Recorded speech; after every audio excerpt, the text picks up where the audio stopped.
जब हरिद्वार गंगा नदी में निकला एक भव्य शिवलिंग, देखकर लोगों के पैरों तले जमीन निकल गई। महादेव की लीला इतनी अपरंपार है कि अपने भक्तों को सही राह पर लाने के लिए वो न जाने कौन कौन से तरीके अपनाते हैं। आज की घटना भी महादेव के एक ऐसे भक्त की है जो गलत रास्ते पर चलते हुए भी महादेव की पूजा आराधना किया करता था। तो दोस्तों, इस वीडियो में आगे बढ़ने से पहले यदि आप भी महादेव के सच्चे भक्त हैं तो कमेंट बॉक्स में हर हर महादेव जरूर लिखिएगा और इस चैनल को सब्सक्राइब जरूर करिएगा। ये घटना है जयपुर में रहने वाले एक व्यक्ति महेश की। महेश करीबन 45 वर्ष के होंगे। उनकी खुद की एक छोटी सी राशन की दुकान है, पर वो दुकान में बैठकर अपने काम नहीं किया करते थे। दुकान के अलावा वे छोटे छोटे बच्चों को बेवकूफ बनाकर किसी दूसरे शहर में बेच दिया करते थे। महेश केवल नाम के महेश थे। महादेव वाले एक भी गुण उनके अंदर नहीं थे, लेकिन वह जब भी किसी बच्चे को बहला फुसलाकर किसी दूसरे व्यापारी को बेच देते तो उसके बाद महादेव से हाथ जोड़कर माफी भी मांगते, उनकी आराधना भी करते। महेश को लगता कि ऐसा करने से शायद उनके सभी पापों का प्रायश्चित हो जाएगा।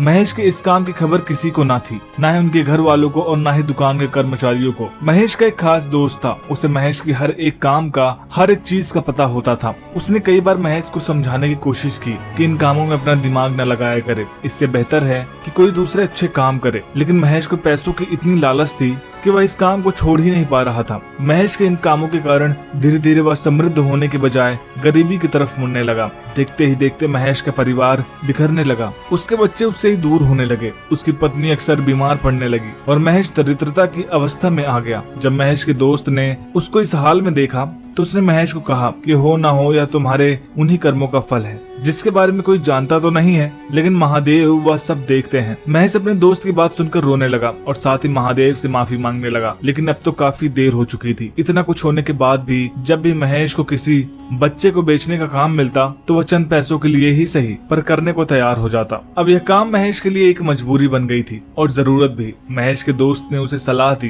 कि वह हरिद्वार में जाकर गंगा स्नान करे और अपने पापों का प्रायश्चित करे, तब शायद महादेव की कृपा उस पर बनेगी। महेश अपनी पत्नी को लेकर हरिद्वार निकल पड़ा। महेश की पत्नी महादेव की बहुत बड़ी भक्त थी। जब वह भी महेश के साथ हरिद्वार पहुंचे तो उसकी तबीयत थोड़ी थोड़ी अच्छी होने लगी। दोनों ने तय किया कि वह दोनों गंगा स्नान करेंगे, जिससे उनके सभी दुख परेशानियां तकलीफ हैं सभी गंगा जी और महादेव के अंदर हर लेंगे। पिछले 9 दिनों से दोनों हर दिन सुबह हरिद्वार में गंगा स्नान करते, नंगे पांव महादेव के मंदिर तक जाकर जल चढ़ाते और उनसे अपने सभी पापों और गलतियों की माफी मांगते। आखिरी दिन यानी कि 10वें दिन जब महेश हरिद्वार में गंगा स्नान के लिए उतरा तो उसका पैर अजीब से पत्थर पर पड़ा। उसे समझ नहीं आया कि ये क्या है। वो पानी के अंदर तक गया। उसे एक भव्य शिवलिंग दिखाई दिया। शिवलिंग को देखकर महेश खुशी से प्रसन्न हो उठा। धीरे धीरे उस शिवलिंग को वहाँ गंगा घाट पर लाने का प्रयास करने लगा। शिवलिंग बहुत ही भारी था। महेश के लिए अकेले उसे उठाना मुश्किल था, फिर भी उसने प्रयास किया और शिवलिंग को तट तक ले आया। शिवलिंग को देखकर, उसे छूकर महेश को अपनी पुरानी सभी गलतियां,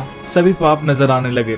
वहाँ उसने घुटनों के बल बैठकर शिवलिंग पर अपना माथा टेक कर महादेव से माफी मांगने लगा। उसने अपने सभी गुनाहों को कबूल किया और साथ ही वादा किया कि आज के बाद वह कभी भी ऐसे काम नहीं करेगा। उसके इस प्रकार गलती स्वीकार करने से उसकी पत्नी को भी उसकी सभी सच्चाई को पता चल गया। महेश की पत्नी ने महेश से कहा कि यदि सच में अपने पापों का प्रायश्चित करना है तो शिवलिंग के लिए यहीं पास में हमें एक मंदिर बनवाना चाहिए, जिसमें हम महादेव को स्थापित करेंगे। महेश को अपनी पत्नी की बातें सटीक लगी और तय अनुसार उन्होंने शिवलिंग के लिए एक मंदिर की स्थापना करवाई और शिवलिंग को पूरे विधि विधान से उस मंदिर में स्थापित किया। कहा जाता है कि उसके बाद महेश ने कभी भी कोई गलत काम नहीं किया और सही मार्गदर्शन पर चलकर महादेव की भक्ति कर उसके जीवन में जो कुछ भी मिला उससे संतुष्ट होकर और खुश होकर उसे अपनाया। कहा जाता है कि वह शिवलिंग कोई आम शिवलिंग नहीं था। वहाँ जब भी कोई अपनी गलतियों को स्वीकार कर शिवलिंग में सच्चे मन से जल डालता है तो महादेव उसे माफ कर उसे सही राह पर ले आते हैं। महादेव को यूं ही परमपिता परमेश्वर नहीं कहा जाता है। परमपिता का अर्थ ही वह होता है